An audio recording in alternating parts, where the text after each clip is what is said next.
Rasmus Okafor had not mopped a floor in 31 years. Not since his uncle's small grocery in Rotterdam, where he worked weekends as a teenager and got paid in leftover bread and a little cash. He had almost forgotten what it felt like. The weight of the bucket, the smell of the industrial cleaner, the way your lower back starts complaining around the third hour. He remembered quickly. If you believe in kindness and second chances, please like, comment, share, and subscribe to Kindness Corner. The company was called Farpoint Logistics, a distribution hub outside a mid-sized city in the Midwest, the kind of place that ships other people's products and rarely gets mentioned in business magazines. Rasmus had been its CEO for 11 years. He had grown it from 40 employees to nearly 400.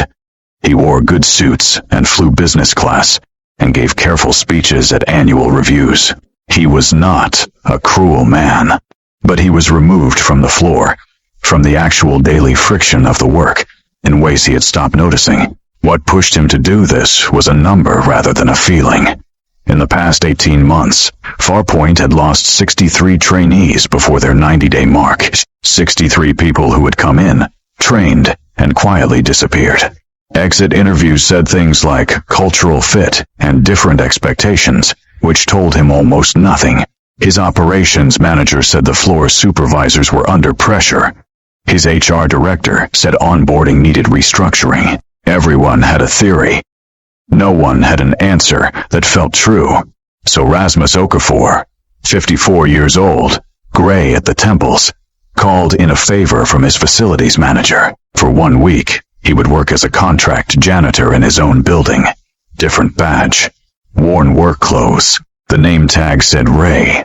The first day, he arrived before sunrise on a Tuesday, October. The parking lot was half frozen, and the fluorescent lights in the loading bay gave everything a flat, greenish color. Nobody looked at him. The floor supervisors, who would have greeted him by name in the elevator 2 floors up, walked past him without a glance.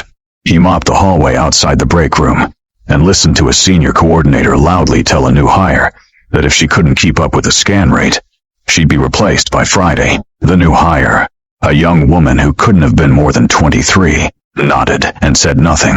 She went back to her station. Rasmus kept mopping. Her name, he learned over the next few days, was Priya Mehta. She had started 3 weeks before, working the afternoon intake shift. She was quieter than most of the other trainees. Not timid exactly, but careful. She watched how things worked before she asked questions, which seemed to irritate her team leader, who apparently preferred fast answers over accurate ones. On Wednesday, Rasmus was cleaning near the back stairwell during the afternoon break. He had skipped lunch. There was no break room assigned to contract maintenance staff, technically, and he hadn't thought to ask about it. He was just tired, and leaning against the wall eating a granola bar from his jacket pocket, when Priya came down the stairs with her lunch bag. She stopped when she saw him, not in a dramatic way. She just looked at him for a second, the way people look when they're actually paying attention. "There is a better place to sit," she said. "Around the corner, past the sorting dock. There is a bench. Nobody bothers you there." He thanked her. She said it was nothing and kept walking. The next day, she brought 2 containers of food. She set one near him without making a production of it. "I always make too much rice," she said, and went back to her station. He sat on the bench she had told him about, and ate dal and rice from a plastic container with a blue lid.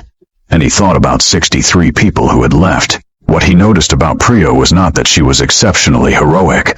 She wasn't. She forgot to log a pallet transfer on Thursday, and her supervisor pointed it out in front of 3 people, and she went pink and apologized twice. She made small errors. She was learning. But she said good morning to the other janitor, a man named Wendell, who had worked there 9 years, every single day, and meant it. When a new trainee on Friday looked lost near the return station, Priya walked over and helped him without being asked, even though it wasn't her area. She didn't do it to be seen. She did it because someone being lost bothered her more than minding her own business did. By Friday afternoon, Rasmus had filled 2 small notebooks with observations that would never make it into an HR report. A floor manager who scheduled breaks at punishing times. A culture where asking questions was treated as weakness. A break room that hadn't been updated since 2009. 100 small discouragements that, stacked together, felt like a wall. He put the mop away for the last time at 4 o'clock, changed in the facility's locker room, and drove home. His back hurt. His feet hurt.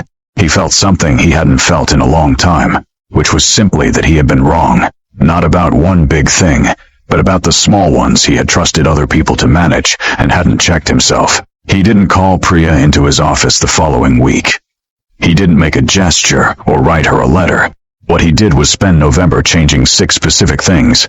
Scheduling, break room access, how supervisors were evaluated, a simple 2-week buddy system for trainees, and the feedback forms that trainees filled out, which had previously gone to HR and were now going to him directly, unfiltered.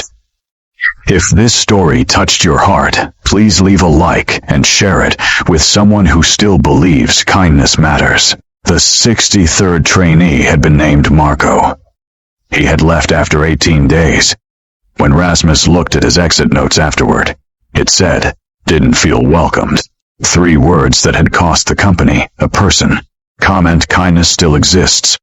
If you believe even one good act can change someone's life. Priya Mehta still works at Farpoint. She doesn't know what happened that week. She probably never will. She thinks of herself as someone who just brought too much rice one day and offered it to a tired man in the hallway. But that is the thing about ordinary kindness. The person doing it usually doesn't realize they were the only one. They don't know they were being counted. Rasmus does.